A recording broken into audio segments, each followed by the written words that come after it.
sudradio.fr. 14h-16h, Brigitte Lahaie, Sud Radio. Bonjour à tous, nous sommes ensemble durant ces 2 heures sur Sud Radio et le thème aujourd'hui, ça pourrait être « On aime comme on a été aimé ». Et peut-être que si avant de s'engager, on vérifiait comment notre partenaire a grandi dans sa famille, comment justement ça se passait, s'il y avait de l'amour, de la sécurité, on éviterait peut-être de s'engager et d'aller plus loin avec lui si sa famille est particulièrement toxique. Parce qu'en effet, les personnes qui ont eu un attachement insécure durant leur enfance sont moins capables d'aimer et de s'engager vraiment. Avec Ariane Calveau, on va dans un instant parler de ces différents types d'attachement. Elle pourra également vous rassurer parce que rien n'est définitif. On peut toujours apprendre à s'aimer et à aimer mieux. Et ça, c'est une excellente nouvelle. Et puis, la bonne nouvelle quand même, c'est que la majorité des gens ont eu un attachement sécurisant. Donc, si au moins il y a un des 2 membres du couple qui va bien, eh bien, c'est peut-être quand même possible que la relation soit harmonieuse. On en parle dans un instant. En tout cas, si vous avez des difficultés dans votre couple, si vous êtes peut-être avec quelqu'un qui a du mal à s'engager ou qui est un peu fuyant ou vous avez l'impression que c'est toujours vous qui êtes en tort, eh bien venez nous rejoindre et on essaiera de décoder ce qui se passe et si en effet votre partenaire est dans un engagement insécure.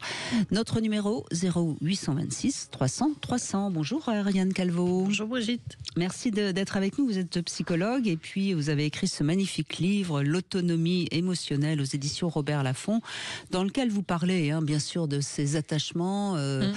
En gros, on va dire qu'il y en a 3 pour simplifier. Oui. La majorité, c'est quand même un attachement sécurisant. Je crois que c'est 60%. À peu près, oui, voilà, exactement, un peu plus de la moitié. Donc c'est quand même... Et ça va vers du mieux.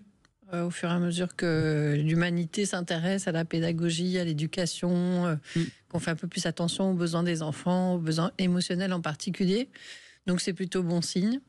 Et puis après, il y a 2 grands attachements insécures qui font une danse entre eux très souvent d'ailleurs, qui s'attirent l'un l'autre pour mieux se repousser. C'est l'attachement anxieux. Des fois en français on dit agrippé ou fusionnel. Ce qui est pas mal et qui donne une assez bonne idée de ce que ça donne en pratique. Et puis l'attachement évitant, pas invitant. C'est joli, oui, c'est joli. Évitant, qui crée le grand désarroi des attachements anxieux fusionnels. Mais bon, comme on le disait tout à l'heure, pour les 2 personnages de cette danse, c'est un grand besoin d'aimer et d'être aimé.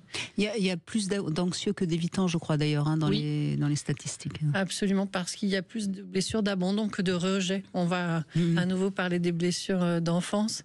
Et effectivement, ces 2 grands attachements insécures correspondent à ces 2 grandes blessures émotionnelles.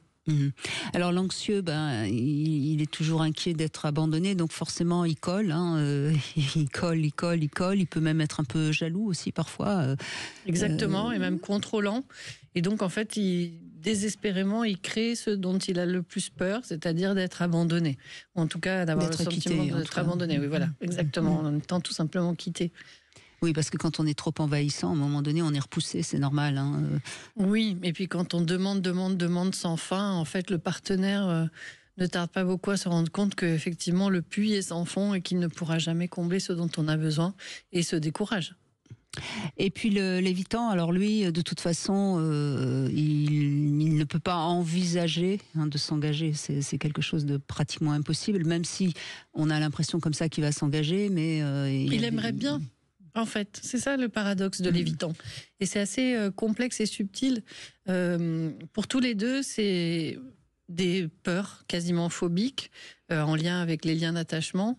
J'aime bien dire que chez l'anxieux agrippé, disons, c'est une peur d'abandon, une phobie d'abandon. Et chez l'évitant, c'est plus une phobie de la dépendance. Et pas seulement... de la dépendance de l'autre à son propre égard, mais aussi de dépendre lui de quelqu'un. C'est une phobie de la dépendance dans les 2 sens, qui fait que parce qu'il a besoin d'être aimé, il va s'approcher très fort et puis il va être souvent très attiré par l'intensité émotionnelle de l'anxieux. Et puis dès qu'il va se sentir envahi ou trop contrôlé ou qu'on va lui demander de s'engager trop pour lui, pour ce qu'il pense pouvoir faire, et qu'il voit arriver qu'il pourrait devenir dépendant à cause de l'intensité émotionnelle manifestée par l'autre, là, il s'éloigne. Parce que ça le mettrait trop en danger si jamais finalement il y avait une rupture en quelque sorte. Oui, il pense vraiment qu'il ne s'en remettra pas.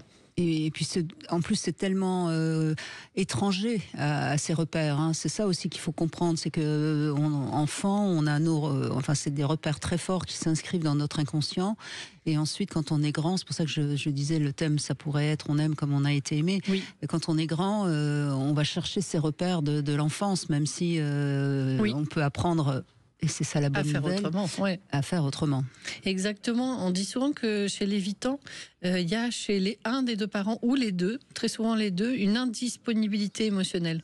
C'est-à-dire que c'est pas que les parents n'étaient pas forcément pas présents au sens de la présence physique, mais pas capables d'être vraiment présents à leur enfant.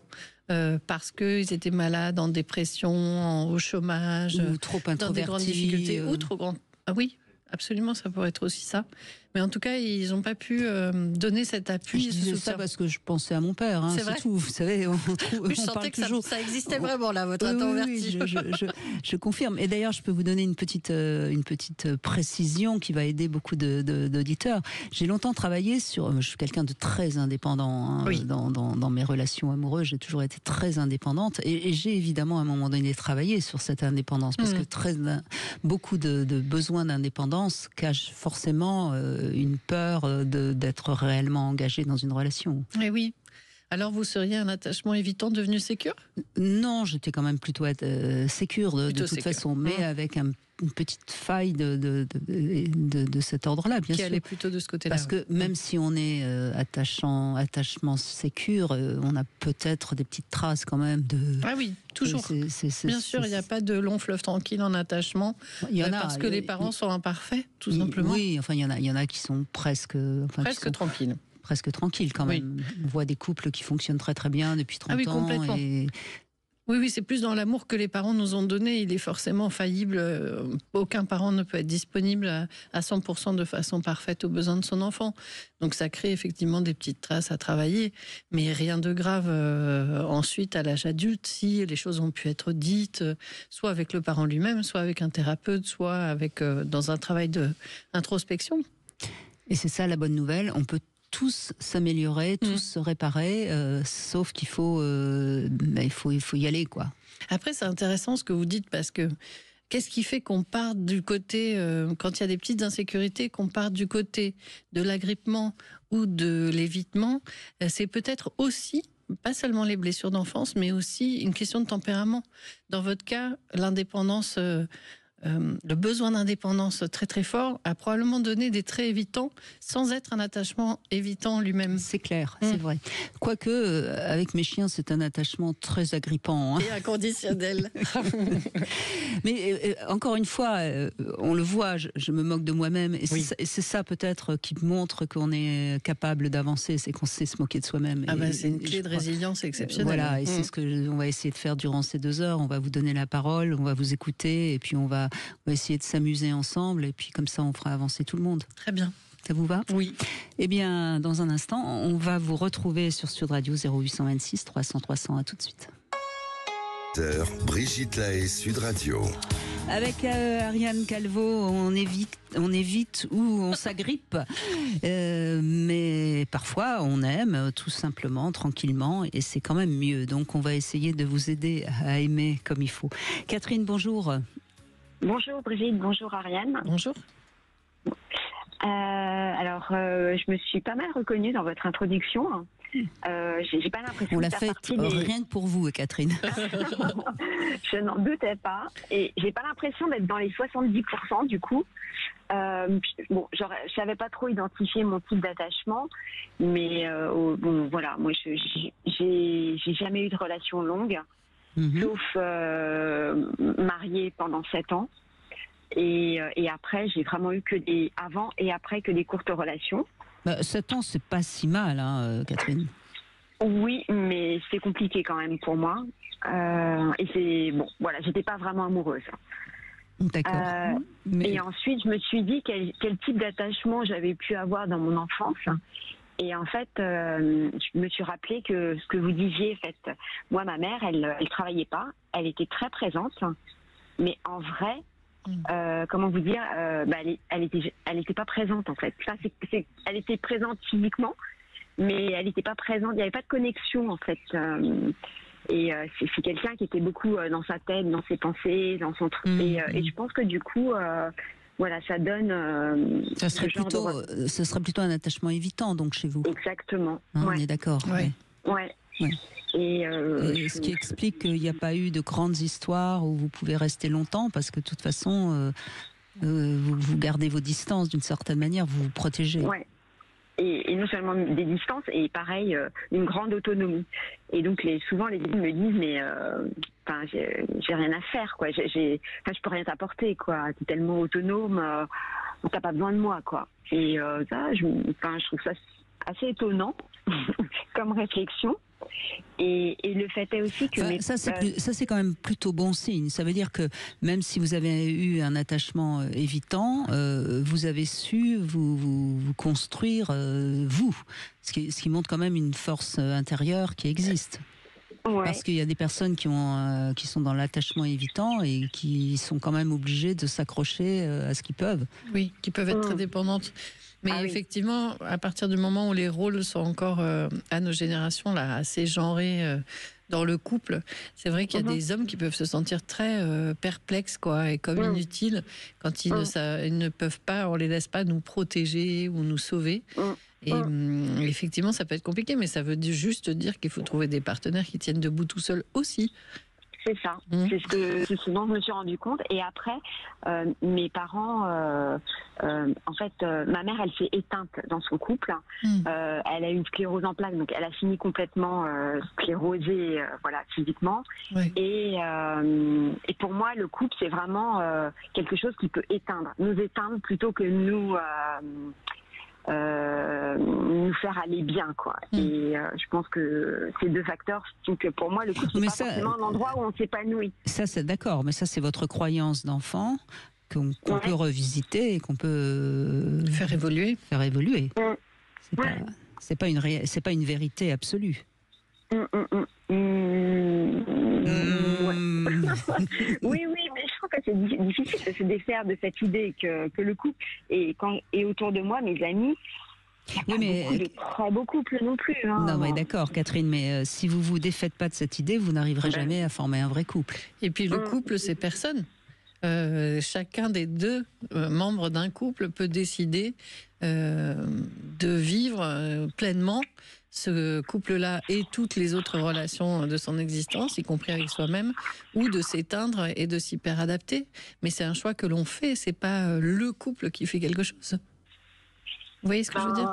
Quand on ne trouve pas sa place, qu'on n'arrive pas à s'exprimer, à être soi, quand l'autre étouffe ou prend trop de place, c'est le couple qui fait ça. Vous avez dit quelque chose d'essentiel, Catherine. Vous avez dit quand on n'arrive pas à s'exprimer. Donc déjà, si vous n'arrivez pas à communiquer, même si vous êtes avec un bon communicant, ça pose problème. Ouais. Qu'est-ce qui fait que vous ne pouvez pas exprimer vos demandes, ce qui ne va pas ?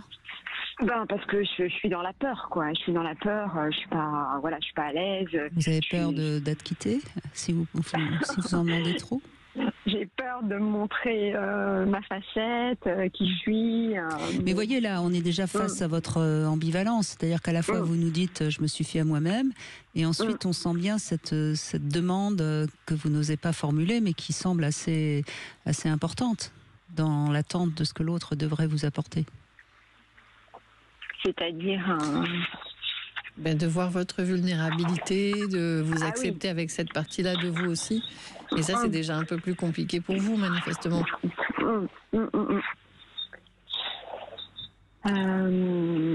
Oui, parce que en fait, j'ai tellement peur quand je suis dans une relation que je suis presque figée, anesthésiée. Mais pourtant, vous le dites bien, vous êtes capable d'être seul. Donc, si on vous quitte, vous vous retrouvez seul, c'est pas le suicide tout de suite, immédiatement. Ouais. Voyez.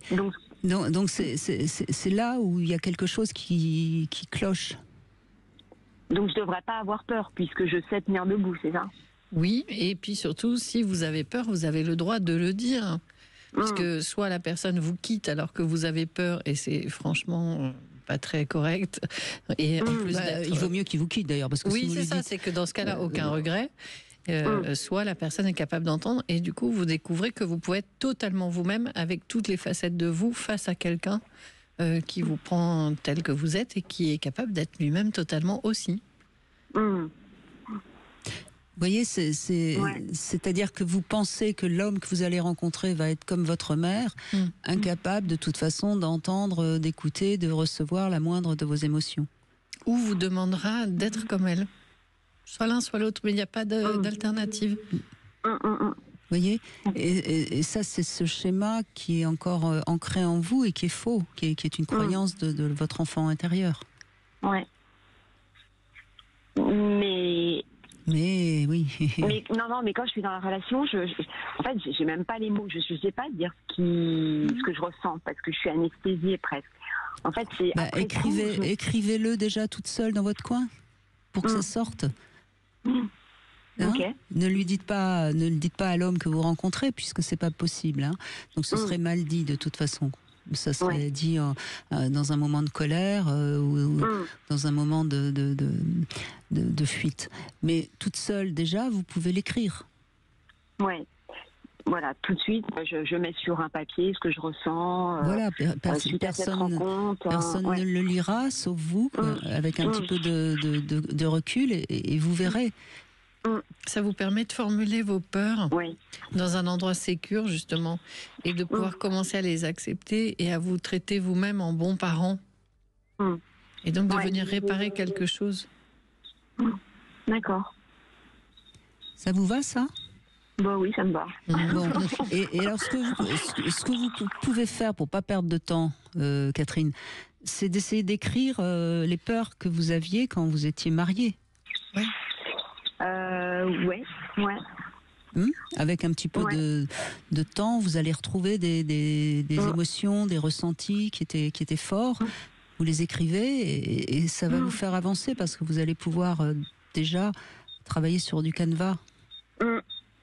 Enfin, le fait est que là, j'en suis arrivée à un stade où j'ai même plus envie d'y aller. Quoi. Donc, je me dis...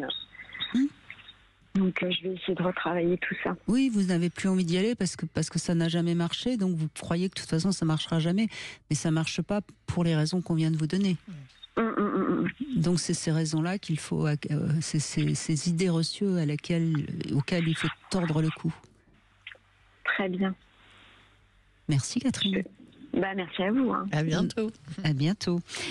Enfin non, parce que j'espère que vous allez être heureuse et que vous n'aurez plus besoin de nous. C'est vrai. Parce que quand on est heureux, on n'a pas besoin de nous. Hein. Ça, c'est sûr. Merci beaucoup. En tout cas, on fait une petite pause. On se retrouve et on va parler de notre couple intérieur dans ce Love Conseil. Avec Ariane Calvo, aujourd'hui, nous parlons de l'attachement et de la peur d'aimer. Vous souhaitez apporter votre témoignage? Appelez-nous au 0826 300 300. 14h-16h, Brigitte Lahaie, Sud Radio. Brigitte Lahaie, Sud Radio, le Love Conseil. Alors, Ariane Calvo, on va parler de notre couple intérieur.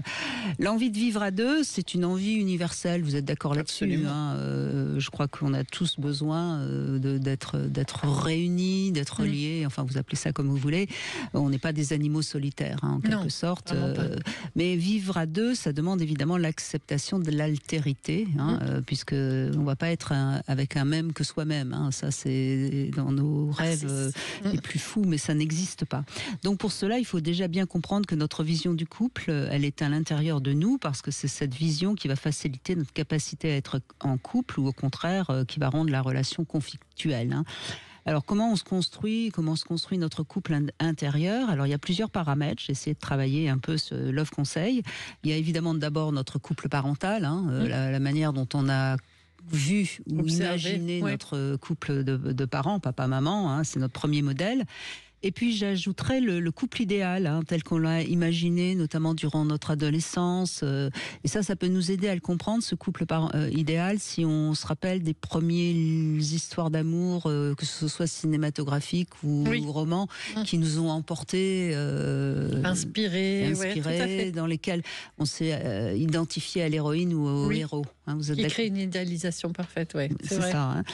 Et puis ensuite, dans notre couple intérieur, il y a notre capacité à être seul ou pas, c'est-à-dire notre besoin d'indépendance ou au contraire notre dépendance plus importante suivant les gens. Il y a des gens qui sont plus dépendants que d'autres, hein, voilà.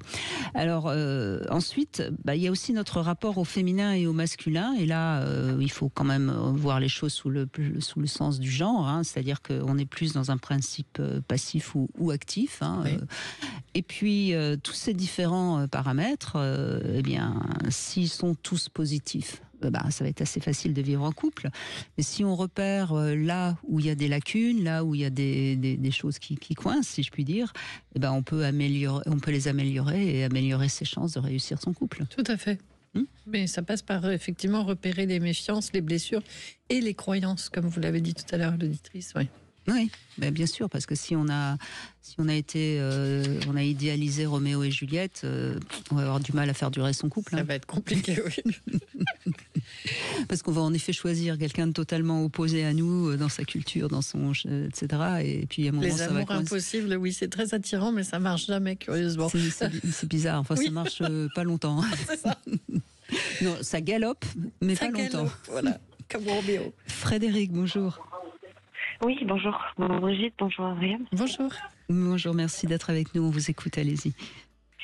Oui, moi c'est un sujet qui me parle beaucoup parce que je suis en pleine dedans.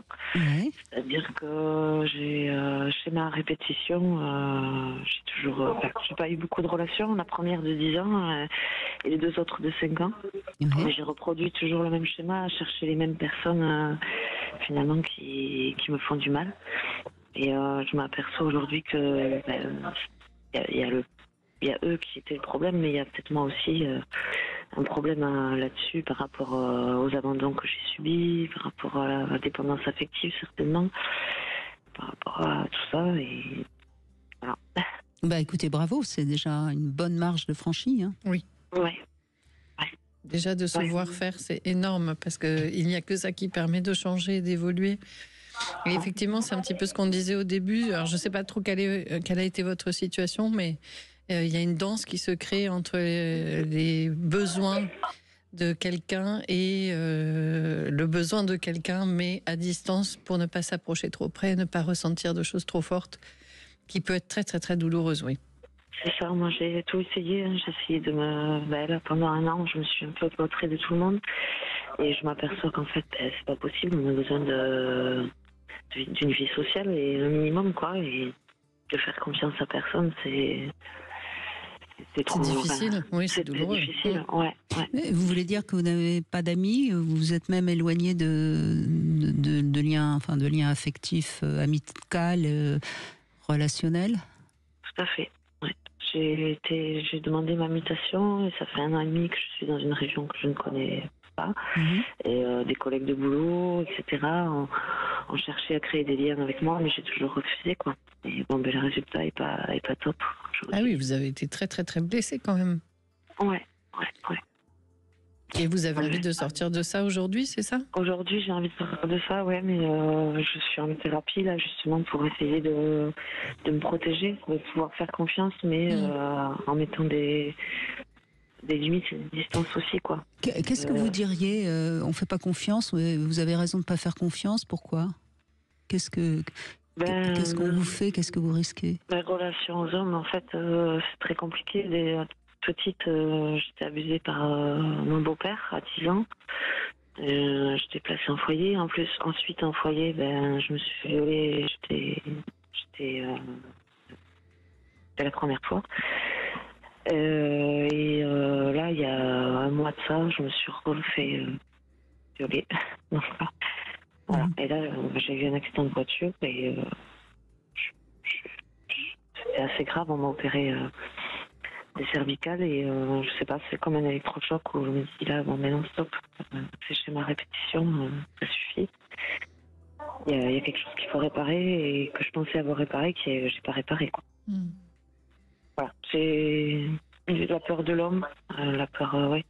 Et les femmes, enfin des amies femmes, vous en avez ou pas? Non plus, non. Non. Plus. Donc personne, vous avez le sentiment que de toute façon personne ne peut rien pour vous, c'est un peu ça? J'ai peur en fait, dès que je suis quelqu'un de très nature peinture et dès que je m'ouvre à quelqu'un, je m'ouvre entièrement, quoi, et ça finit toujours mal, donc voilà, j'ai cette appréhension. Oui, parce que votre sexualité a démarré quand même de façon très compliquée. Oui. Et avec quelqu'un en qui vous auriez dû pouvoir avoir confiance et qui vous a pas du tout respecté. Ouais. C'est que tout le monde me dit, mais à lui ou à elle, tu peux lui faire confiance, c'est quelqu'un de sûr, mais en fait, pour moi, c'est tout l'inverse. C'est des gens, justement, de la famille, des amis. Je préfère avoir confiance en quelqu'un que je connais absolument pas, j'ai plus de facilité à faire confiance à quelqu'un que je connais pas que quelqu'un que je connais, quoi. C'est compliqué. Ce qui veut dire, Frédéric, que vous êtes dans la recherche de pouvoir faire confiance à quelqu'un, que vous sentez bien, que vous avez besoin d'aide. Hein. Et ça, c'est déjà une bonne chose. Et merci de nous faire confiance. Oui. Je crois que là, votre corps, en effet, avec les cervicales, vous dit bien que votre manière de communiquer n'est pas la bonne. Et puis j'ai une endométriose aussi, ça fait des années que j'en souffre. L'année dernière, enfin, on l'a déclaré. C'est pareil, c'est mon médecin traitant qui m'a fait réaliser, mais avec tout ce que vous avez vécu, pourquoi l'endométriose? Il y a des questions à se poser. Vous n'avez pas parlé de votre mère? Non, ma mère, elle est restée avec mon beau-père au moment où... D'accord, oui. Voilà, donc c'est compliqué. Oui, elle vous a trahi. Elle m'a abandonné.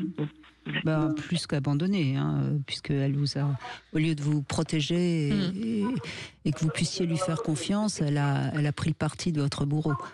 Oui. Donc ça fait beaucoup. Oui, il y a tout ça à réparer. Et, je pensais avoir fait un travail énorme, en fait, et avant d'avoir ma fille, je pensais avoir réparé tout ça, et je me rends compte que je crois que ce sera le travail de toute une vie, quoi. Oui, ça c'est souvent très long.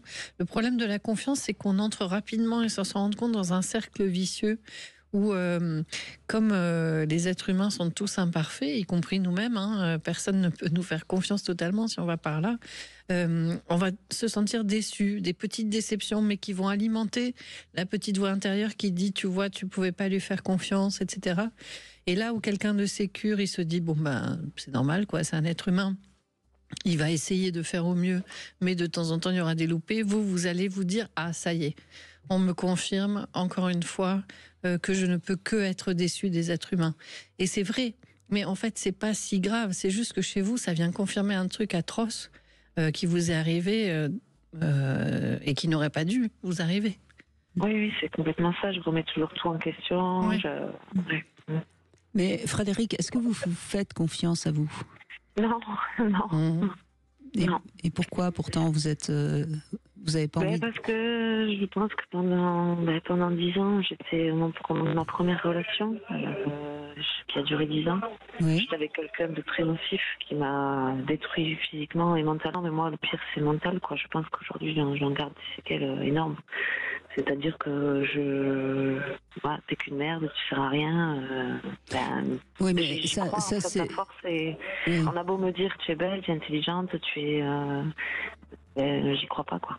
J'ai un gros problème. Oui, vous avez un saboteur comme intérieur qui continue à faire des ravages, mais ça vous pouvez tout doucement quand même le faire taire.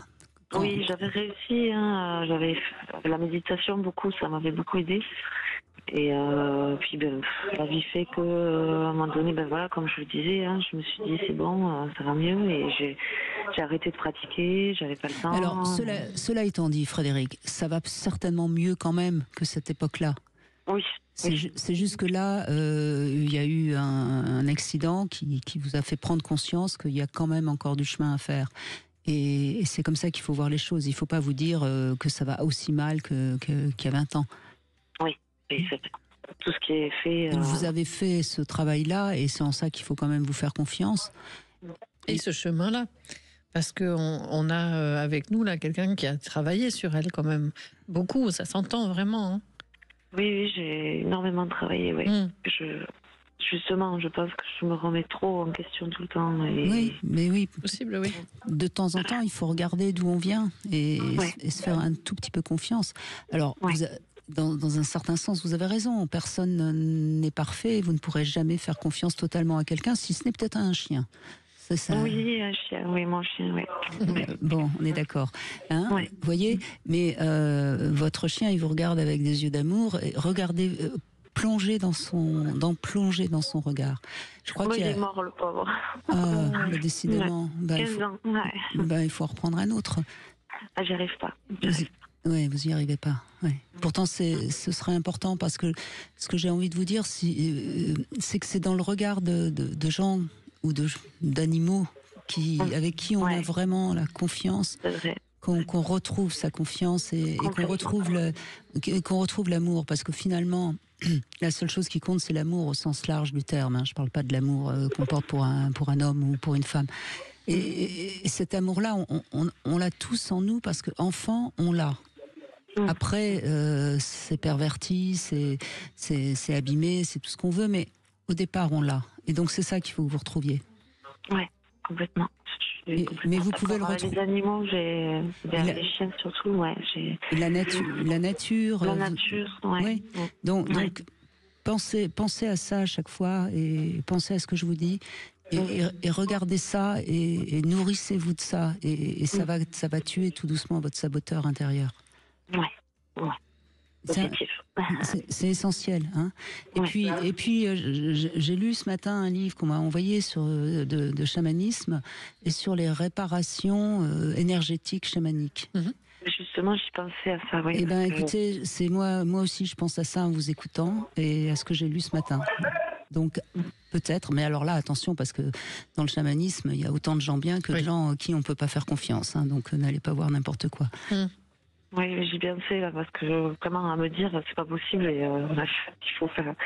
Il y a quelqu'un qui m'a jeté un sort. Non, je crois qu'il faut que vous retrouviez la belle énergie qu'on a tous, hein, mais que parfois elle est tellement parasitée par tout ce qu'on a traversé et vous avez votre lot de traumatismes. Donc il faut se dépouiller de tous ces traumatismes, de tous ces parasites et retrouver votre belle lumière. Non, mais je suis contente que vous alliez dans ce sens, parce que j'hésitais aussi. Bon, eh ben, écoutez, on s'est retrouvés. On s'est retrouvés. Vous voyez qu'on peut faire confiance. Oui. Mais il n'y a pas de problème. On vous embrasse, Frédéric. Merci beaucoup. On va faire une petite pause et on se retrouve dans un instant. Sud Radio. Parlons vrai. Sud Radio. Parlons vrai. La condition. Un service opéré par Vérissure, société agréée CNAPS. 14h-16h, Brigitte Lahaie, Sud Radio. On est avec Ariane Calvo aujourd'hui. Vous êtes psychologue, vous êtes également autrice de L'autonomie émotionnelle aux éditions Robert Laffont, dans lequel justement vous parlez beaucoup de tout ce qui est comme blessure d'enfance qui nous empêche d'aimer, d'être aimé et de rencontrer la bonne personne. Gina nous a rejoint. Bonjour Gina. Bonjour. Merci d'être avec nous.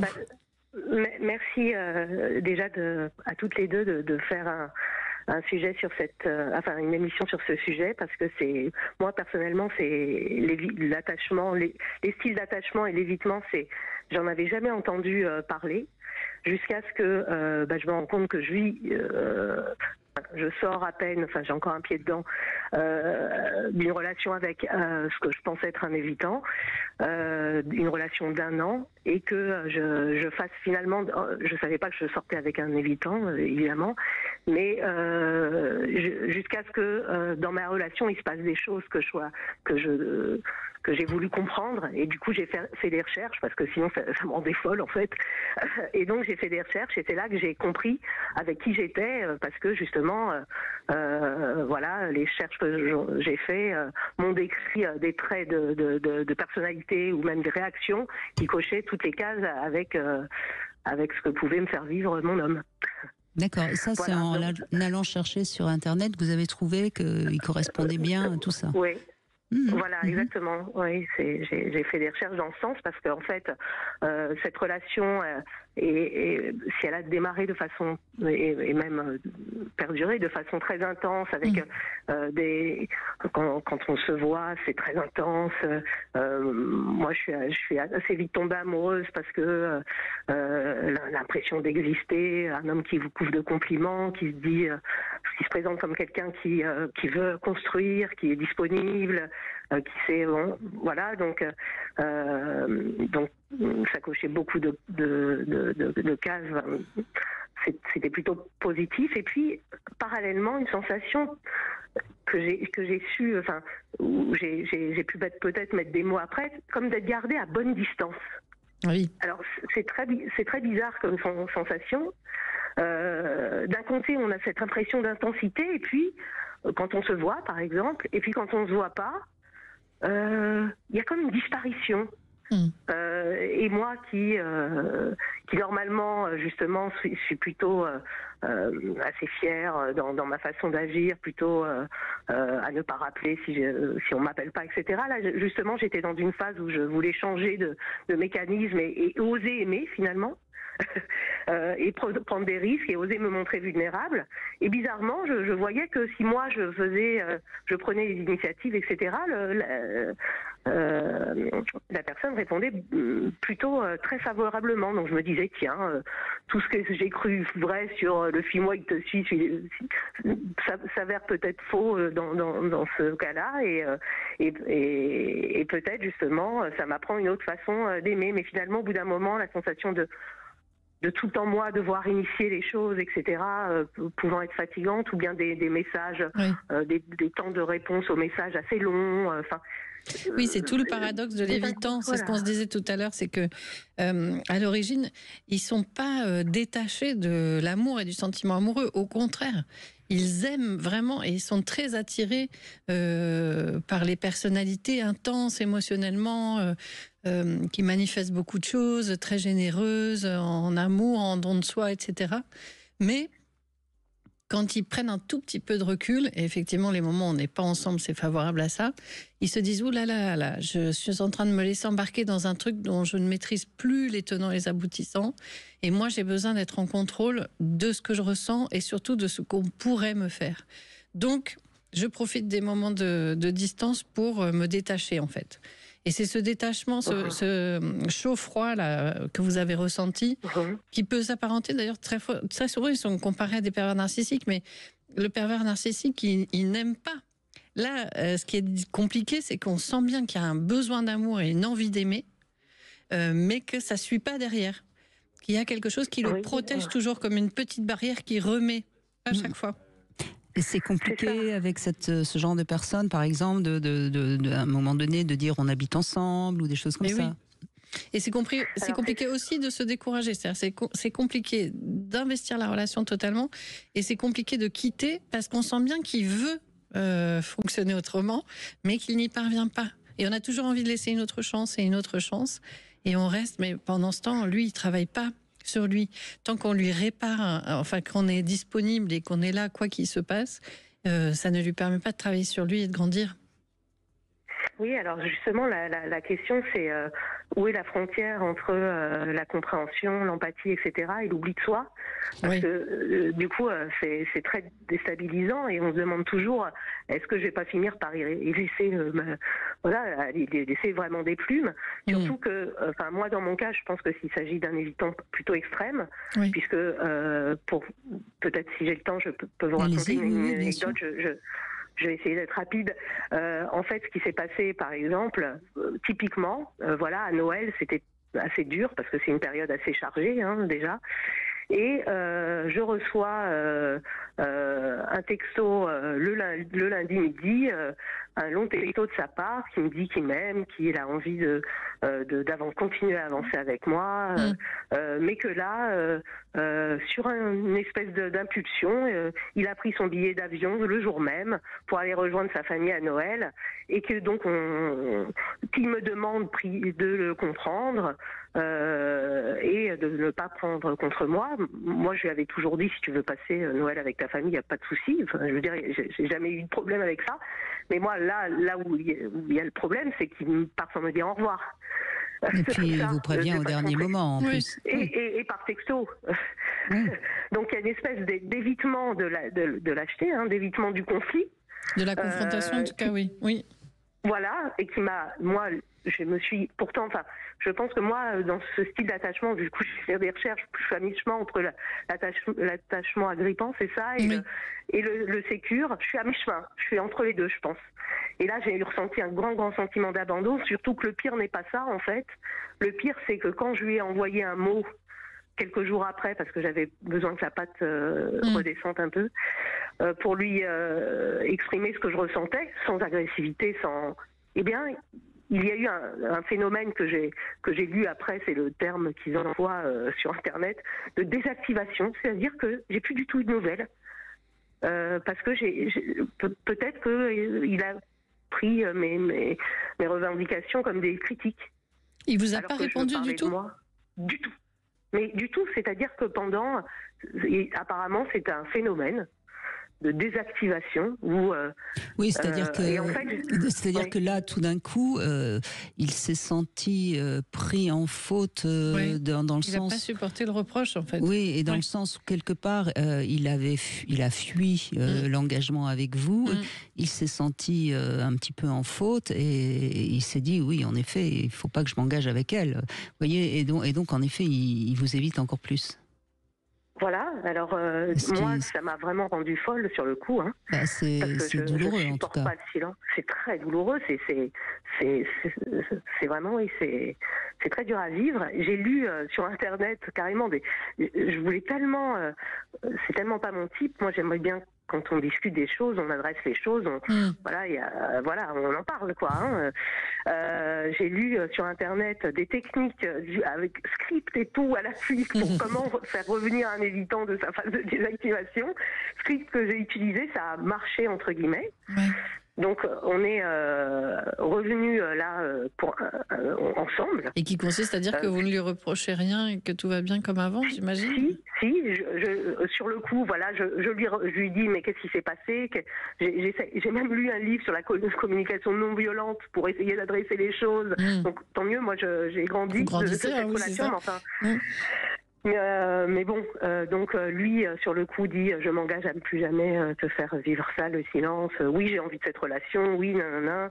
Oui, c'est juste que j'ai évité le conflit. » Il le dit, nanana. Et bref, un mois après, là, on est revenus ensemble, mais un mois après, un autre incident a fait que on revit la même chose. Là, il s'est encore désactivé. Moi, oui, mais vous avez beau vous avez beau travailler, s'il fait pas sa part, ça marchera pas non plus.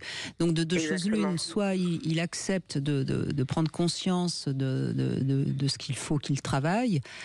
Soit en effet, ça peut pas. À un moment ou un autre, vous allez craquer. C'est trop douloureux pour vous. Alors visiblement, vous êtes quand même assez proche de l'attachement sécurisant. Sinon, vous n'auriez pas pu analyser ça comme ça et réagir comme ça. Et être encore debout et calme et capable d'en parler, ouais.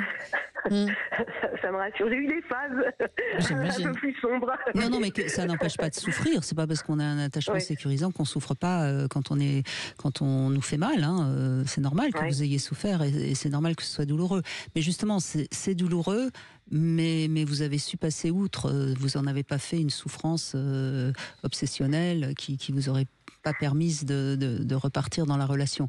Maintenant, soit il accepte de réaliser qu'il a quelque chose qu'il a peur. Et que ça n'a rien à voir avec vous, c'est en lui sa peur. Sinon, je vois pas comment vous pouvez avancer. Et ensuite, pour l'instant, moi, ce que je vous conseille, c'est d'être un petit peu plus évitante. Oui, c'est ça. Passage, et par exemple, je me force, à pas du tout entrer en contact parce que moi, après, je m'épuise déjà, et puis il y a quand même une notion de fierté quand même. Mais je sais pas parce qu'on est une femme qu'il faut faire les 3/4 du chemin. Hein. Exactement. C'est ça. C'est ça. Et puis, c'est pas ouais. pour rien qu'ils utilisent cette stratégie, mais c'est parce que ça marche très bien. Ils sont pas idiots. Se mettre à distance les émotions de l'autre, et ben ça protège en fait. Hein. Donc, mais, justement, c'est la question que j'ai envie de poser. Est-ce qu'il y a malice en fait de sa part? C'est-à-dire, est-ce qu'il y a vraiment volonté de me nuire entre guillemets? C'est Gina, votre prénom, c'est ça? Gina, oui, il a peur. Il est terrorisé. C'est pas de la malice. Hein.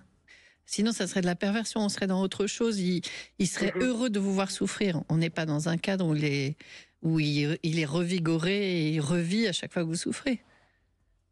Non, je pense pas. Non. Mais ce qui m'énerve, c'est que je lui ai dit que c'est quelque chose que je ne supportais pas. Il le refait. Vous savez que la peur, ça se commande pas, c'est plus fort que lui. Ouais. Il a peur, et quand il a peur, il est con. Pardon. J'avais un prof de psychotrauma qui disait le trauma rend stupide. Ben voilà, c'est exactement ce que vient de dire Brigitte en d'autres mots. Plus simple. Plus direct. Tout le monde a compris. Voilà, quand on a peur, vous savez, l'émotion domine toujours la raison. Donc c'est quelqu'un qui a peur, et comme il vous aime, plus il va vous aimer, plus il aura peur. Exactement. Donc plus vous avez envie qu'il vous aime et qu'il reste avec vous, plus il faut que vous sachiez être évitante à distance. Oui, bien sûr, mais alors du coup, je dois augurer, ce qui est très difficile pour moi, c'est de laisser partir une relation sur un silence. Absolument. C'est très dur. C'est très dur, mais vous imaginez ce que ça va vous apprendre? Que vous ne dépendez de personne pour être heureuse, que vous tenez debout toute seule, que vous êtes capable de vous en sortir par vous-même, que vous l'autorisez à être libre aussi de son évolution, ce qu'il a envie de faire, des peurs qui le traversent. Voilà. Je vais vous donner un petit secret, Gina. Moi, il y a un homme dont j'étais très très amoureuse et qui était assez évitant. Et il était parti une semaine au festival dans le sud de la France. Et pendant une semaine, il ne m'a pas envoyé le moindre message, le moindre SMS. J'ai fait exprès de ne rien envoyer. Il est revenu, mais alors je vais vous dire, la queue entre les jambes. Hein. Ah oui. Et vous l'avez accueilli? Bien sûr, bien sûr, mais sans ressentiment? Mais non, parce que je savais ce que je faisais et je savais qu'il fallait le faire. Mais vous lui en avez pas voulu. Pourquoi je lui en aurais voulu, le pauvre? J'avais plutôt envie d'avoir pitié. D'ailleurs, j'ai un peu trop joué le rôle de sauveuse, cela étant dit. Ça, c'est à vous de choisir si vous voulez jouer le rôle de sauveuse ou pas. Mais vous voyez, vous pouvez pas aller contre quelqu'un qui a peur. Au contraire, ça le fait fuir encore plus loin. À vous de voir, c'est vous qui choisissez. Mais c'est vous quelque part même qui avez un peu les cartes de la relation. C'est à vous de voir si vous l'avez. Moi, j'ai l'impression de beaucoup subir pourtant. Et puis demandez-vous s'il en vaut la peine aussi. C'est pas parce que on a les moyens d'aider quelqu'un qu'il faut l'aider. Oui, non, ça c'est sûr. Et aussi, une question qui m'a beaucoup traversée, c'est où est la différence, où est la limite entre le trait de caractère évitant ou la pathologie, quoi. Est-ce que j'imagine qu'il y a différents degrés aussi, hein. Mais c'est ce qu'on disait tout à l'heure du tempérament versus insécurité. Je ne sais pas si vous avez écouté le début de l'émission, mais Brigitte décrivait que dans son tempérament, elle a besoin d'être très indépendante et très autonome. Ça, c'est du tempérament. Oui. Vous voyez ce que je veux dire? Le détachement phobique, maladif, c'est de l'insécurité profonde. C'est très différent. Est-ce qu'il est capable de vous dire qu'il vous aime? Est-ce qu'il est capable d'avoir des intentions? Est-ce qu'il est... Oui, c'est ça qui est déroutant. Ben oui, donc il en est capable. Mais ça peut s'améliorer et ça peut rester comme ça. C'est vous qui détenez les rênes en quelque sorte. C'est ce qu'il faut vous dire. Et ça, c'est quand même rassurant malgré tout. On fait une petite pause, le temps des infos, et puis on continue à évoquer ce sujet tellement riche et tellement complexe. Quelle sorte d'attachement vivez-vous? Êtes-vous plutôt agrippant ou évitant? On en parle aujourd'hui avec Ariane Calvo. Venez en parler avec nous, 0826 300 300. 14h-16h, Brigitte Lahaie, Sud Radio. Ariane Calvo est avec nous. Nous évoquons l'attachement. Nous avons parlé tout à l'heure à 14h et on va peut-être y revenir parce que tout le monde n'écoutait pas. On est plus nombreux, heureusement, à avoir un attachement sécurisant, 66%, je crois exactement. Enfin bon.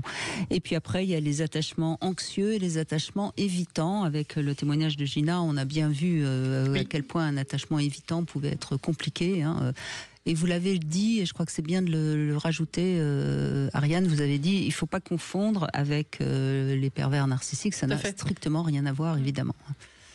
Oui, on a tendance à tout cataloguer aujourd'hui de pervers narcissiques, en tout cas tous les comportements fuyants, douloureux pour l'autre. D'abord, on a une part de responsabilité, y compris avec un pervers narcissique, de le laisser faire ou pas, et de décider de rester, de souffrir ou pas. Mais aussi, tout n'est pas perversion. La perversion, c'est quand même très particulier. Et oui, c'est un plaisir de faire souffrir. Exactement. Tout le monde ne fait pas souffrir intentionnellement. Au contraire, la majorité des gens ne le font pas intentionnellement. Exactement. Mathilde, bonjour. Oui, bonjour. Merci d'être avec nous, Mathilde. Oui, je vous en prie. J'avoue que je n'ai pas entendu le début de l'émission. Je suis arrivée il y a 10 minutes, voilà. Vous êtes pardonnée, Mathilde, il n'y a pas de problème. Merci. Nous ne sommes pas dans une religion où il faut arriver au début de la messe et attendre la communion à la fin. Non, je pense pas, non.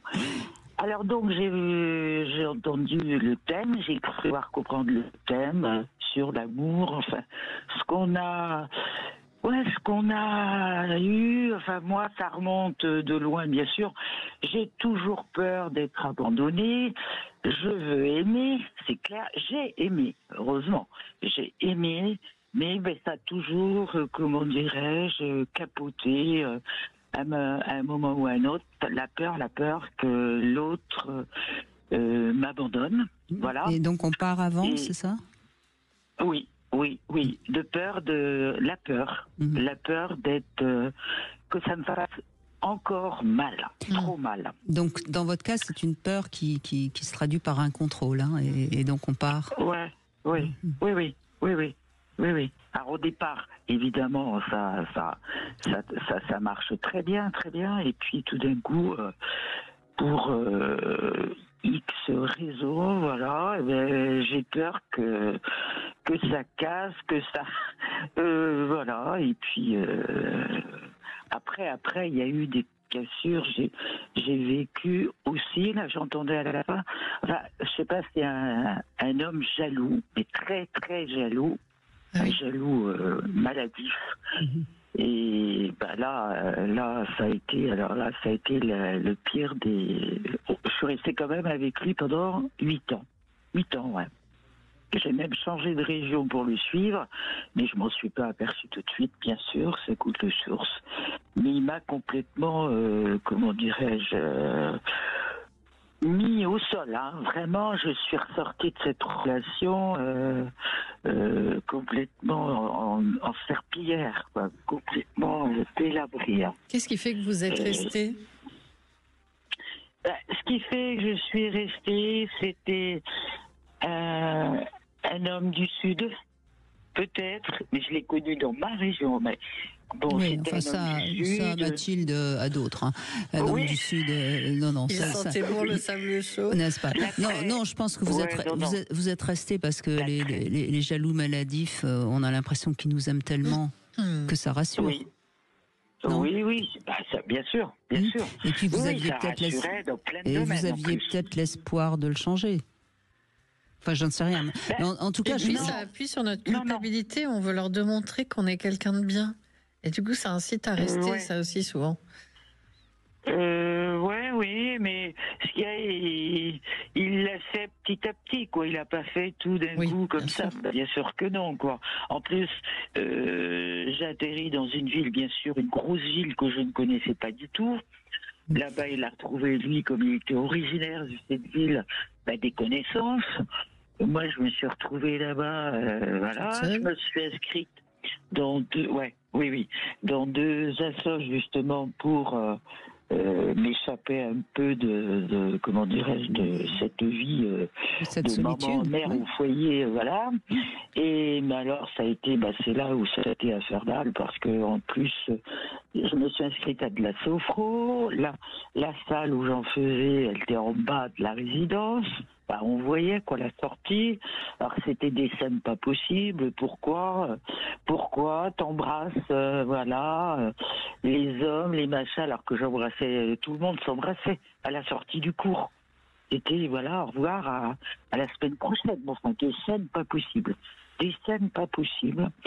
Donc, puis petit à petit, ça a pris de l'ampleur. Bien sûr. Et puis, Mais vous croyez pas que dans vos croyances, quelque part, si vous faisiez autant de scènes, c'est parce qu'il vous aimait tellement fort à un moment donné. Si. Donc, je pense. Oui. Ce qui est évidemment faux. Hein. Enfin, c'est faux. De toute façon, un jaloux maladif, c'est un malade. Hein. Donc, je ne sais même pas s'il est capable d'aimer vraiment, oui. Parce qu'il faudrait se décentrer, être capable de décentrer, aller vers l'altérité, comme vous disiez, Brigitte. Et je ne suis pas sûre qu'un jaloux maladif soit capable d'aller vers l'altérité vraiment.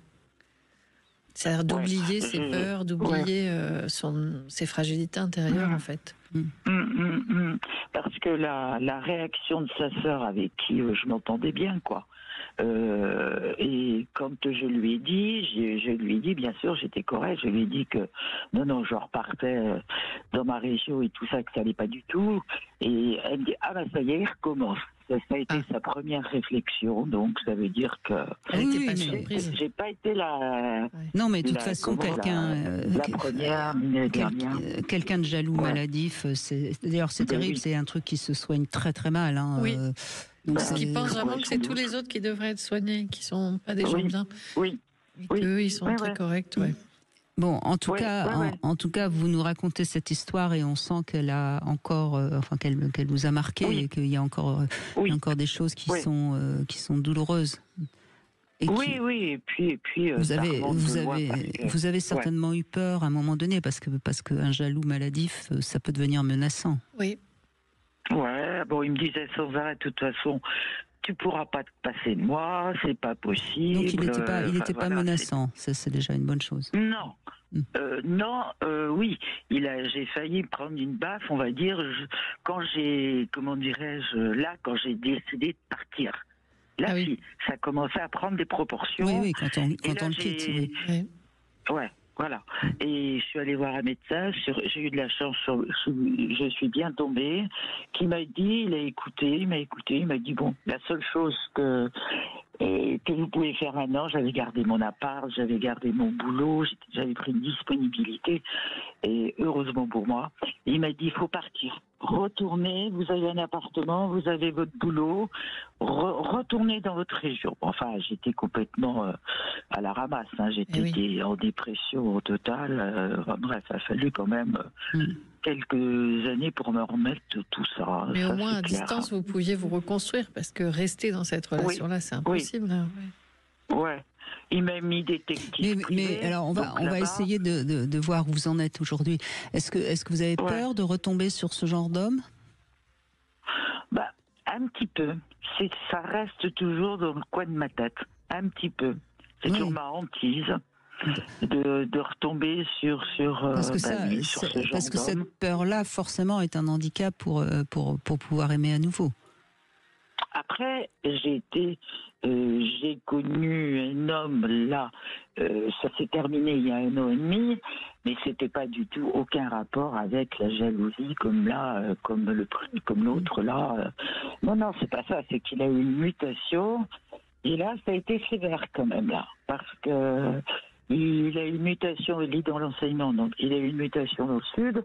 Moi, c'est bon, j'ai terminé mon activité maintenant, donc ça m'empêchait pas d'y aller, sauf que la ville où il a été muté, elle me plaisait pas, je suis allée voir, donc il a bien vu que je faisais des réticences, et lui, par contre, il fallait une femme tout le temps. Au prix. Ça, tout le temps. On va dire. C'est intéressant. Il rentre de son boulot. Oui, mais fallait que la femme soit là. C'est intéressant parce que vous nous redonnez quand même un petit peu le même genre d'homme. Oui. Donc là, ça parle de vous là, parce que ça veut dire que vous avez besoin de vous sentir tellement aimé que vous choisissez des hommes qui sont quand même très envahissants. Qui vous veulent à leur disposition. Quoi. Ouais. Sauf qu'il n'était pas du tout comme ça avant d'avoir son nouveau poste là, comme il a maintenant dans le Sud. Il n'était pas du tout comme ça. Oui, on vivait ensemble. On va dire qu'il cachait pas mal son jeu alors. Ben, sans doute, parce qu'il n'était pas du tout comme ça. Alors des fois, effectivement, en plaisantant, je disais, écoute, il va falloir retourner chez tes parents, quoi, chez ta mère, hein, parce que moi, c'est pas ça. Hein. L'homme qui arrive, mettre vite le couvert, on mange, qu'est-ce qu'on mange, enfin bref, il le sait, il le savait en plus, ça. C'était pas trop mon truc, ça. Oui, mais quand même, vous avez choisi, là, dans ce que vous nous racontez, les deux hommes dont vous nous parlez sont quand même des hommes qui vous veulent un peu à leur disposition.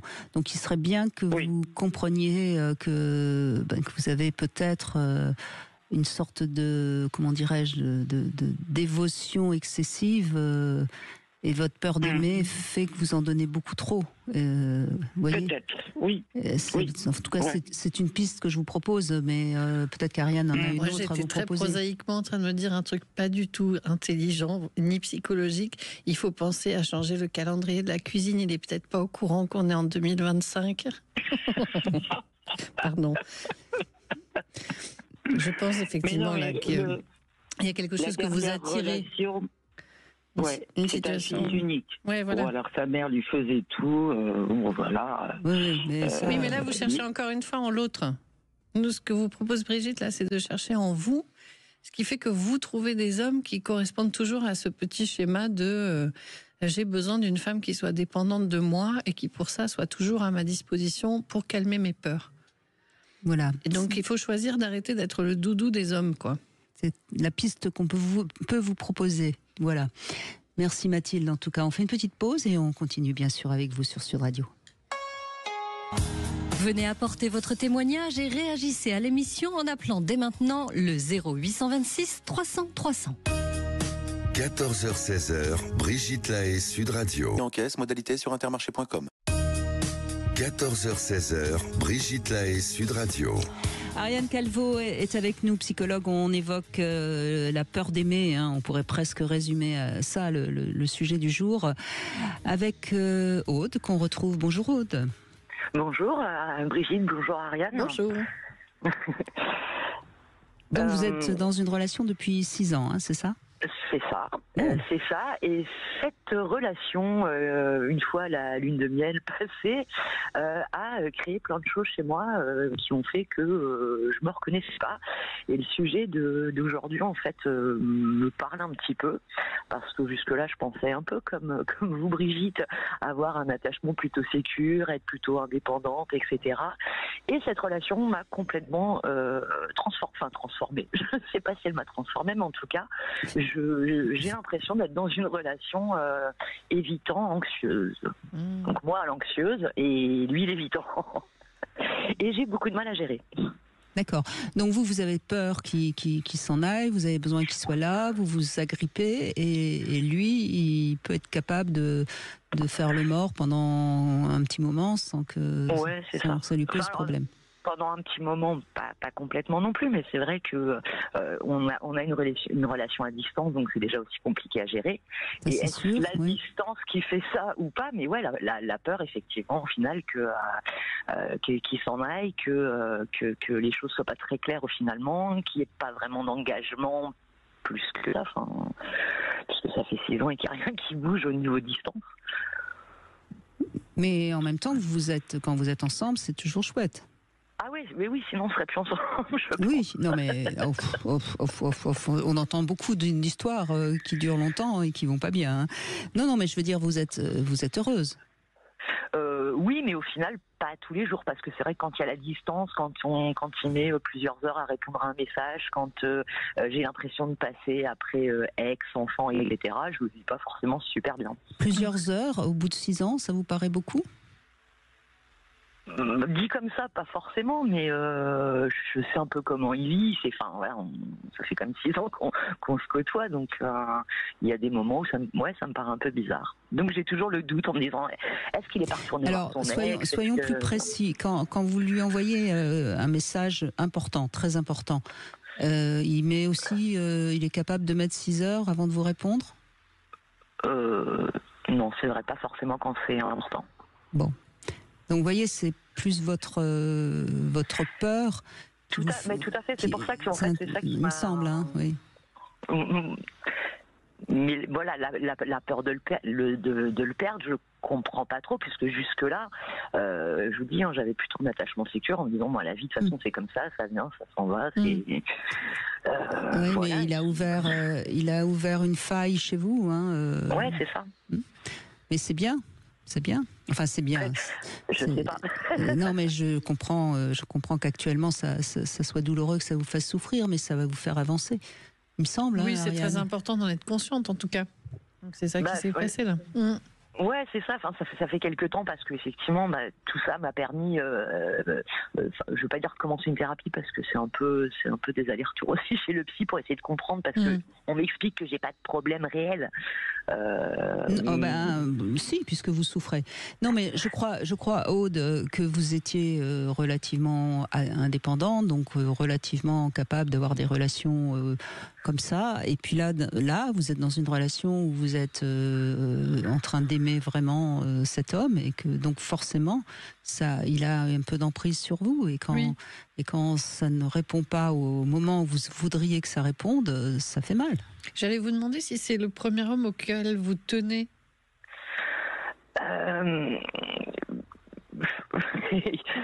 C'est compliqué comme réponse. J'ai eu d'autres hommes, évidemment, avec qui j'ai fait des enfants, etc. Mais il n'y avait pas le même amour. Ouais. Oui, c'est ça. Et ça peut créer peut-être une peur que vous n'aviez pas ressentie avant.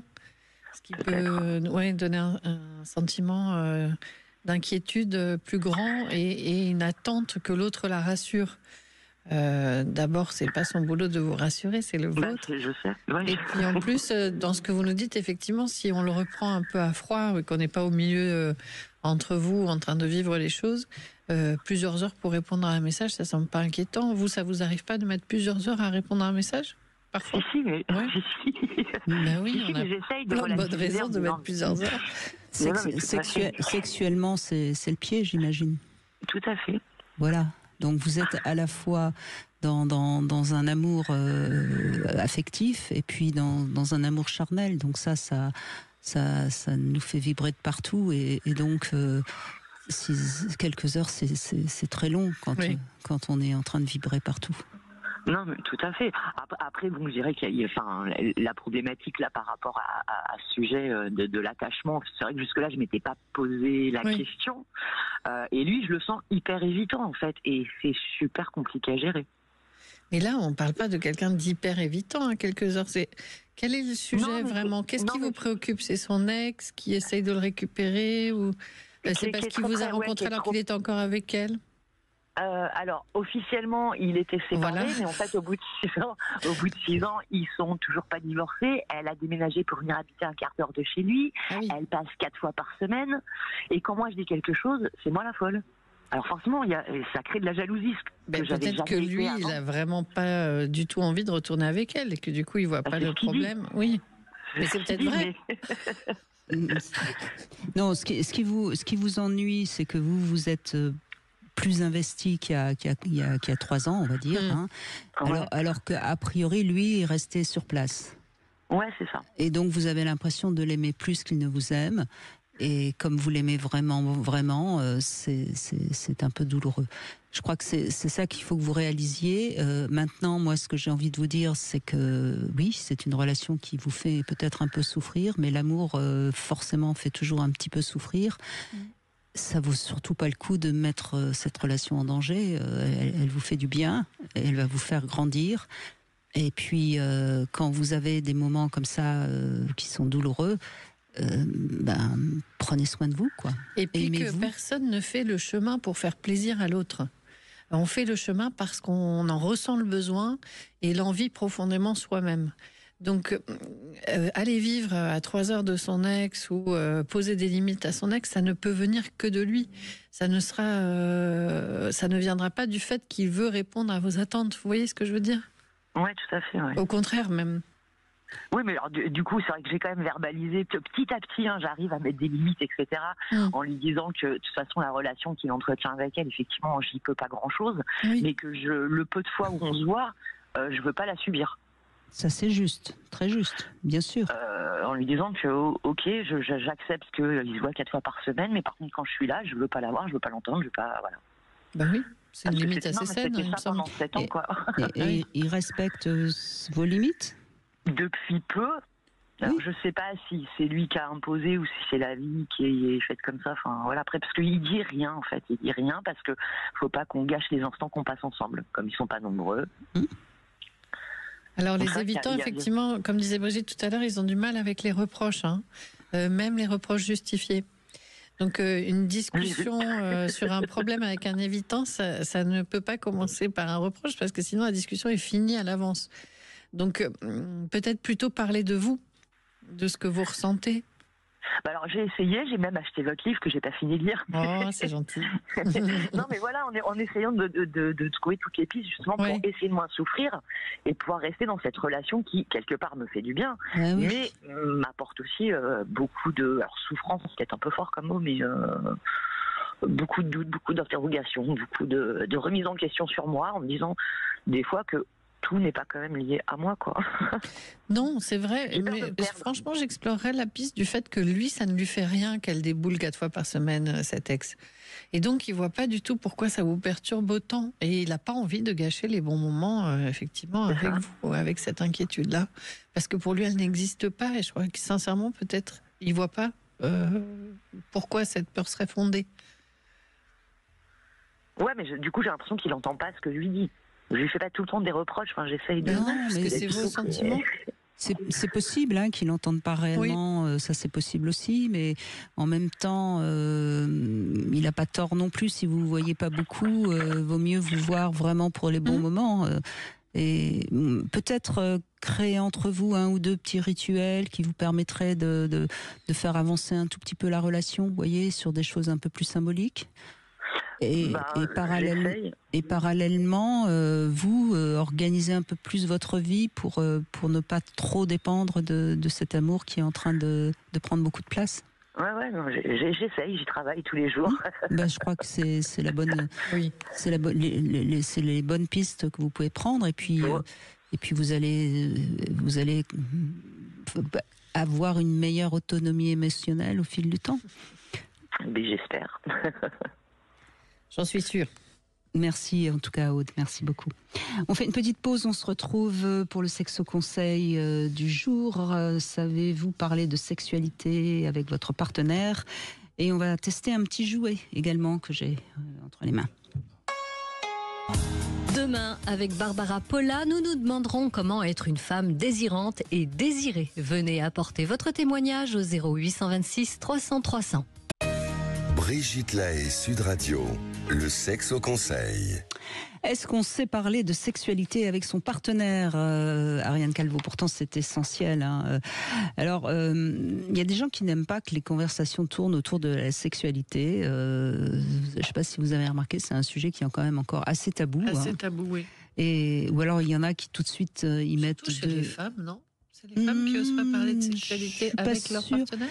Non, là je parle en règle générale d'abord. En règle générale, d'accord. Non, parce que les hommes, ils vont s'en sortir avec beaucoup d'humour, voire des jeux de mots, voire même de la vulgarité. Ouais. C'est pas forcément ce que j'appelle non plus parler de sexualité. Donc si vous avez du mal à parler de sexualité, certainement que vous avez du mal pour en parler avec votre partenaire, et c'est difficile pour vous d'en parler dans votre couple parce que c'est pas un sujet qui est facile à aborder pour vous, donc c'est compliqué. Si vous vous retrouvez avec quelqu'un qui parle très facilement de sexualité, ça peut même vous inhiber davantage. On voit parfois ça aussi, mais on peut quand même s'améliorer, et c'est le propos de ce sexo conseil. Tout d'abord, il faut déjà oser les regards et les gestes qui disent des choses, qui peuvent se dire sans se dire, si je puis dire, notamment dans l'acte sexuel. Oui, toute la communication n'est pas verbale. Surtout en sexualité, on peut vraiment vous voyez par exemple une main qui va enlever la main là où il faut pas qu'elle aille, ou la tirer là où on veut qu'elle aille. Par exemple, soyons positifs. Vous avez raison, Ariane Calvo. Bon, et puis ensuite, il faut se familiariser un petit peu avec un vocabulaire qui a priori est difficile. Donc il faut lire des livres sur la sexualité, il faut lire des romans érotiques, il faut s'amuser aussi à écrire des mots. Parfois le fait d'écrire le mot pénis par exemple, ça va vous permettre de le dire plus facilement. Et puis pourquoi pas faire un love trivial. Vous savez, c'est un jeu où il y a des mots plus amour et sexualité que dans les triviales classiques. Et puis, soyez attentifs quand il y a quelque chose que vous avez envie de dire et que vous ne savez pas le dire, vous n'arrivez pas à le dire. Essayez de le dire au moins pour vous-même un moment pour faire évoluer les choses. Parce que, comme on le dit, la communication, elle est indispensable et tout autant dans le domaine sexuel. Oui, et ça fait avancer les choses. Alors, Émilie est avec nous. Bonjour Émilie. Bonjour Brigitte, bonjour Ariane. Bonjour. Alors je me permets de dire que vous avez vu La vie en rose. Oui, exactement. Et puis c'est une belle transition avec l'émission, avec le sujet du jour. Et merci Brigitte au passage pour vos émissions qui, moi, m'ont énormément ouvert l'esprit et fait grandir à 33 ans. Donc, sujet du jour très intéressant et parlant, puisque personnellement, ayant un attachement fuyant et anxieux suite à une blessure d'abandon, et donc ayant des difficultés à avoir quelqu'un, à être en couple, eh bien, ce petit jouet est un cadeau. Et puis il vous quittera pas, hein, il ne partira pas, exactement. Alors on va parler du jouet, puis après si vous avez envie de parler de vous, on vous garde, il n'y a pas de souci. Donc c'est un vibromasseur.g de la marque Yoba qu'on trouve sur concordelove.fr, qui est tout rose comme je le disais, et donc spécial.g, c'est-à-dire qu'avec un petit bout recourbé et plus gros, qui est censé se poser sur le point G, mais enfin bon, si on l'introduit pas mal, il va un peu plus loin. Oui, alors je vais essayer de le décrire au mieux et de décrire au mieux du coup mon expérience. Donc oui, j'ai eu l'occasion de tester donc un stimulateur du point G, et donc oui, je dois dire qu'il est vraiment bien conçu. Donc il est de couleur rose, avec pour moi une taille idéale. Il est ni trop gros ni trop petit. Avec un bouton on-off et un bouton pour vibration. Voilà, qui est totalement waterproof, donc on peut se faire plaisir partout. La matière est douce et très agréable au toucher, ce qui pour moi le rend confortable à utiliser, parce que moi je préfère ces matières personnellement plutôt que du verre par exemple, que je trouve personnellement trop dur. Voilà, avec un petit peu de lubrifiant. Voilà, en plus, il est assez souple, hein, on voit bien qu'il se... Oui, c'est très agréable, totalement. Et avec un petit peu de lubrifiant, il s'insère facilement, il glisse naturellement. Donc voilà, il propose plusieurs modes de vibration, alors je crois 10, mais je les ai pas comptés. J'étais occupée à autre chose. On se demande à quoi. Non, mais en plus, elles sont assez douces, je trouve.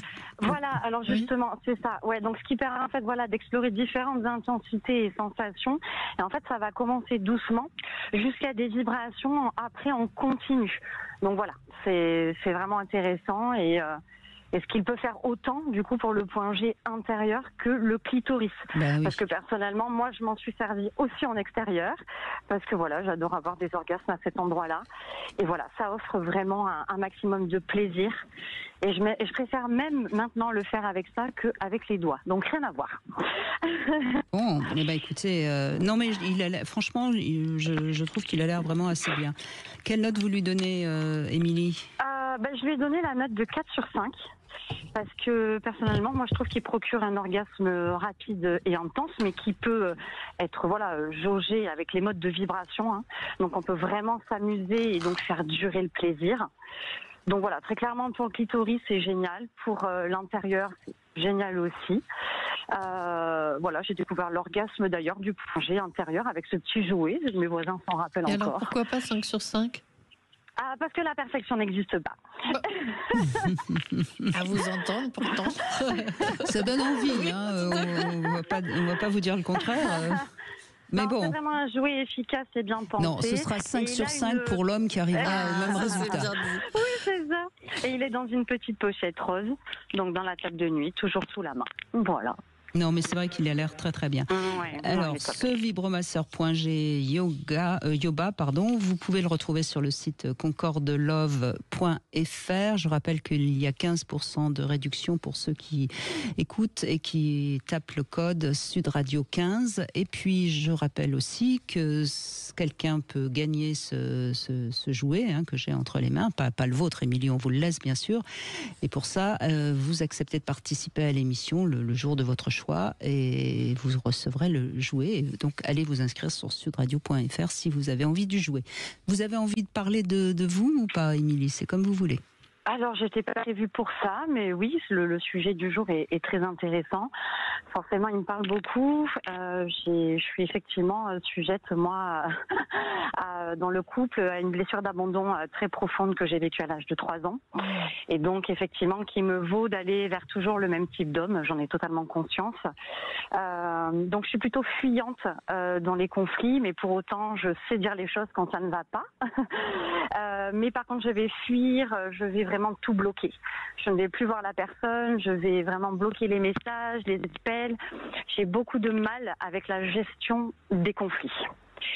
Et pour autant, c'est là que c'est un petit peu contradictoire, c'est que au contraire, même si la gestion du conflit est difficile, eh ben, j'attends pour autant de l'homme qui est avec moi, ou en tout cas qui partage ma vie, qu'il fasse tout en son pouvoir pour me prouver à quel point il tient à moi, à quel point il m'aime et à quel point il peut passer les barrières que je dresse. Et c'est là que ça se complique. Et oui. Et oui. Et alors, comment font-ils ? C'est très compliqué. Ben oui. Parce que alors comme vous l'avez stipulé tout à l'heure, sur des profils évitants comme nous, déjà quand la conversation c'est des reproches, on est totalement fermé. Oui. Il y a pas de discussion possible et c'est très difficile parce que on va beaucoup reporter les choses sur l'autre. Et j'ai conscience que ça peut être Et alors, sur le moment, parce que là, on en tient une, oui. On va en profiter.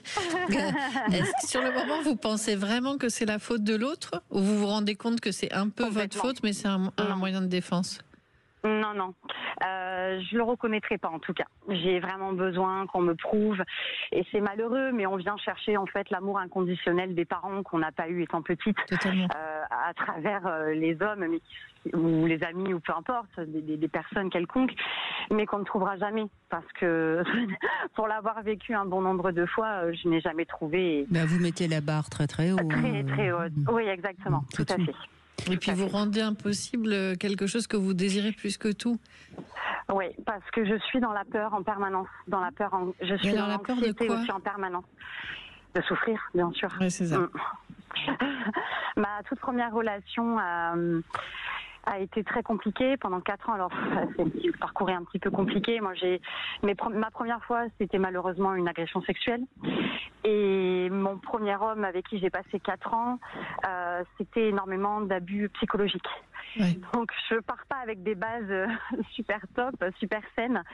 Et donc, effectivement, j'ai vécu l'humiliation, la trahison, les coups. Oui, mais vous partez sur ces bases-là tellement vous étiez en demande d'amour et de réparation de ce qui vous a manqué. Mais ce qu'il faut que vous compreniez, c'est que vous voulez leur faire passer un examen tellement dur que de toute façon personne ne pourra le passer. Donc, perdu d'avance. Vous voyez, et c'est ça qui évidemment vous fait que vous vous retrouvez avec votre jouet, mais c'est pas ça. Il n'a pas 5 sur 5 lui. Qu'est-ce qui ferait que vous pouvez être vous-même et accepter de vous engager? En fait, ce qui est problématique, c'est que ça me vaut de la dépendance affective. Et ça, c'est un piège. C'est-à-dire, si vous êtes vous-même, vous devenez dépendante affective? Du moment qu'un garçon va s'intéresser à moi, je suis en dépendance affective. Et là, pour vous protéger de votre dépendance affective, vous mettez de la distance? Quand il y a quelque chose qui ne m'a pas plu, oui, je mets de la distance parce que ça me protège la première déception, vous changez vous changez du tout au tout. Et comme vous l'avez dit Brigitte tout à l'heure, on abandonne avant d'être abandonné. Donc malheureusement, je dis que c'est fini et je pars. Oui, donc c'est la première déception qui vous... Mais qu'est-ce qui vous aiderait à accepter de rester, à revenir dans la discussion, dans l'explication, dans planir les choses et dans accepter de s'engager malgré que l'autre soit décevant, parce que l'autre ça sera toujours un peu décevant, forcément. Tout à fait, bien sûr. Après, on est humain.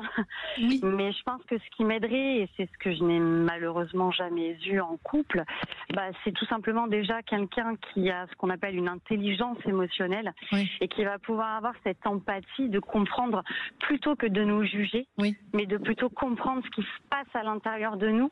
Pourquoi est-ce qu'on réagit comme ça?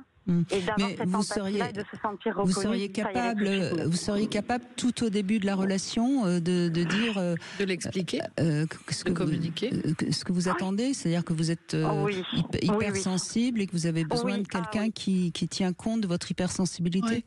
C'est quelque chose que j'ai appris vraiment à communiquer là-dessus et c'est quelque chose que je ne me cache plus, j'assume qui je suis avec mes qualités, mes défauts et c'est quelque chose pour moi qui est et est-ce que vous repérez en face si l'homme l'a entendu et est apte à vous aider ou s'il a dit mais pas de problème, ne t'inquiète pas.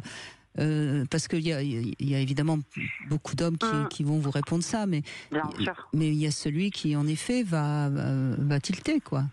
Le problème, c'est que dans les deux cas, je suis en dépendance affective, donc que ça le fasse ou que ça le fasse pas, je vais trouver des excuses et puis je passerai toujours sur toutes les souffrances ou le fait de la non-communication ou la non-écoute, et ça me fera rester et souffrir malgré que je sais que c'est pas ok pour moi.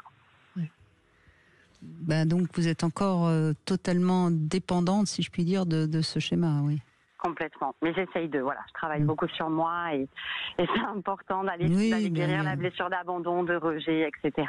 Mais la clé, là, Brigitte a raison, elle vous donne un truc essentiel, c'est d'en parler avant que les peurs soient activées. C'est-à-dire, tant que la discussion peut encore être calme. Tu sais, j'ai tendance à réagir comme ça. Dans ces moments-là, j'ai besoin de reprendre mes esprits. Ne le prends pas personnellement. Voilà, c'est mes peurs qui s'expriment. Et c'est de la peur. C'est pas du désengagement, c'est pas du détachement, c'est pas que j'en ai rien à faire de toi. C'est que j'ai très peur de souffrir. Donc, tant que les choses sont calmes, avant que ça se corse, peut-être c'est intéressant de dire que vous fonctionnez comme ça. Déjà pour le conscientiser vous-même, parce que c'est vous qui êtes responsable en premier lieu de ce que vous vivez, de ce qui vous traverse. Et aussi pour que l'autre ait des indicateurs et soit capable de vous faire parler un peu. Parce qu'après on se ferme, c'est ça le problème, on se ferme dans notre coquille et ça n'en ressort pas. mais ce que je voudrais quand même vous dire, Émilie, même si ça va pas être très agréable à entendre, mais je crois quand même que vous êtes dans la première phase une vampire, c'est-à-dire que vous êtes dans une dépendance affective, mais parce que vous prenez toute la relation fusionnelle qu'on a avec sa maman, donc quelque chose de très très chouette à vivre. Une fois que vous avez pris ça, vous avez quand même après un petit peu tendance à jeter l'autre. Oui, complètement. Et je pense que c'est inconscient, mais c'est vrai, oui. Oui, merci de me dire ça, parce que ça veut dire que c'est ça aussi que il faut comprendre, c'est que vous avez plus besoin de cette phase-là de dépendance totale.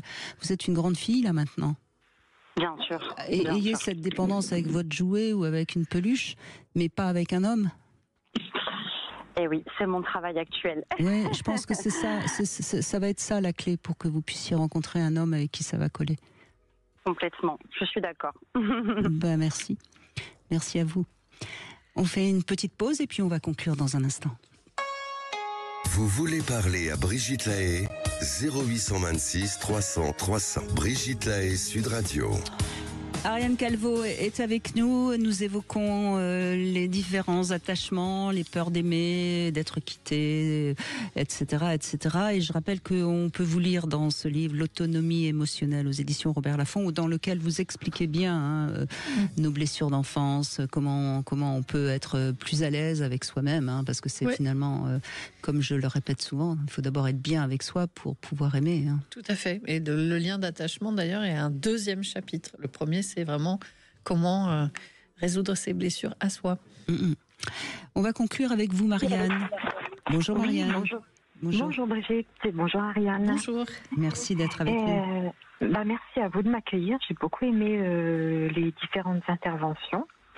Et je me permets juste, parce que je me suis trouvée en écho avec une personne qui est intervenue vers 14h30, parce que j'étais plutôt en miroir. C'est-à-dire qu'elle était arrivée dans une nouvelle région, par mutation, et elle refusait les relations. Moi, j'ai dû aussi, par nécessité, déménager dans une nouvelle région, excusez-moi. Oui, je ne sais pas pourquoi ce mot. Et en fait, alors moi je souffre énormément, ce qui fait que je vais certainement partir, redemander une autre mutation, parce qu'en fait moi j'ai pas de relation avec les gens. Et c'est pourtant, moi je les sollicite ces relations.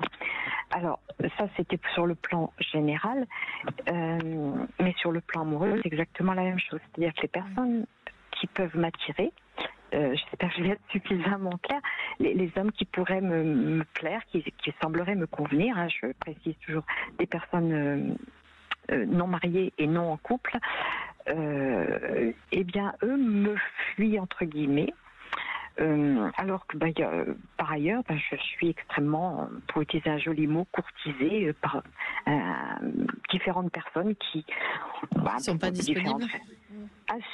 Parfois non, parce que mais non, mais aussi des gens disponibles, mais des fois, mais qui vous plaisent pas. Non, voilà, qui ne me plaisent pas, ou qui ont des facteurs qui des paramètres genre l'âge, genre les injonctions qui ne me conviennent pas. Voilà. Donc je ne sais pas comment faire la lumière en moi. Mais est-ce que ça vous est déjà arrivé d'être attiré par des personnes qui sont des personnes qui ne répondent pas à votre attirance ou pas? Mais, pardon, excusez-moi, je ne vous ai pas bien compris. À votre attirance habituelle. D'être surprise par une attirance qui n'est pas habituelle. Non, mais alors après, malheureusement, oui, les personnes qui m'attirent, elles me rejettent. Vous voyez, il y a cet aspect.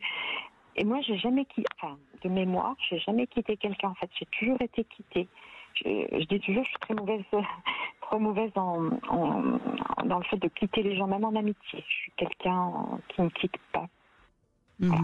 Donc c'est peut-être un problème que je ne maîtrise pas, où je n'ai pas compris la source. J'ai l'impression que vous devez peut-être faire sentir aux personnes qui pourraient vous intéresser que vous êtes dans une trop forte demande. J'ai l'impression qu'il y a peut-être quelque chose comme ça. Ah, peut-être, alors oui. Alors, ça me porte préjudice.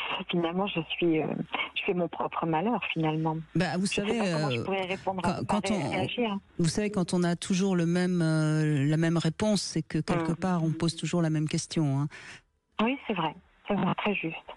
Et vous auriez alors, au-delà de la compréhension, que je valide complètement, je suis d'accord avec vous, mais comment faire pour faire évoluer autrement mon mode de fonctionnement?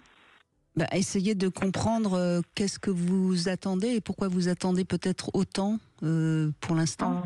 Parce qu'une relation, vous savez, je crois, surtout à notre époque, les relations, elles s'installent petit à petit. C'est très rare. C'est très rare de rencontrer tout de suite la bonne personne avec qui on a une sorte d'envie réciproque de s'engager réellement. Donc il faut un petit peu rencontrer des gens, faire un petit bout de chemin, et puis à un moment donné, on trouve le bon. Parce que moi, je suis extrêmement patiente. Ça fait plus de 10 ans maintenant que je suis séparée.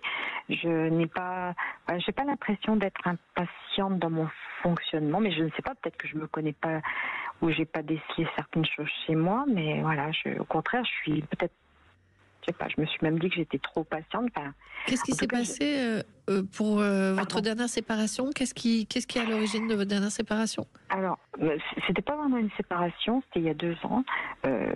J'étais très amoureuse de quelqu'un et donc on se croisait de temps en temps et donc on a eu une soirée puis une nuit. Donc j'ai trouvé ça formidable parce que voilà, je me suis dit bon ben tu vois, tu t'étais pas trompée, c'est quelqu'un de chouette. Et puis ça s'est terminé aussi vite que ça a commencé, alors que franchement c'est super chouette. Donc, mais c'est pour ça que je me retrouve un peu. Et depuis 2 ans, voilà, là, je pense à mon changement, je pars de la région. Je crois, je fais une interprétation rapide parce qu'on est en fin d'émission, mais je crois que vous avez été blessé, c'est-à-dire que vous avez eu un homme qui a eu envie d'un coup d'un soir, et alors que vous étiez plus sur une relation qui pouvait commencer et se vivre. Et donc aujourd'hui, vous êtes dans cette méfiance-là de vous refaire baiser dans tous les sens du terme, si je puis dire. Et donc ça, c'est en effet un handicap parce que malheureusement, oui, aujourd'hui, les relations démarrent parfois, en effet, par un coup d'un soir. Et donc peut-être essayer de voir comment vous pouvez arriver à flirter avec des hommes sans aller jusqu'à la relation sexuelle pour vous protéger de ça. Mais c'est une interprétation, je ne dis pas que c'est la bonne. Hein. Oui, je suis assez d'accord. En tout cas, il y a quelque chose dans la demande qui est décalée par rapport à la temporalité de la relation. Peut-être essayer de prendre conscience, de vous voir fonctionner dans un premier temps et de utiliser, entre guillemets, c'est pas très joli comme mot, les prochaines rencontres juste pour vous observer et pas pour essayer d'en faire quelque chose tout de suite. Merci beaucoup Marianne, et puis on pourra se reparler demain si vous voulez, puisque de toute façon avec Barbara Polla on va parler des femmes, comment garder son désir, être désirée par les hommes et être désirante. Sud Radio, votre avis fait la différence.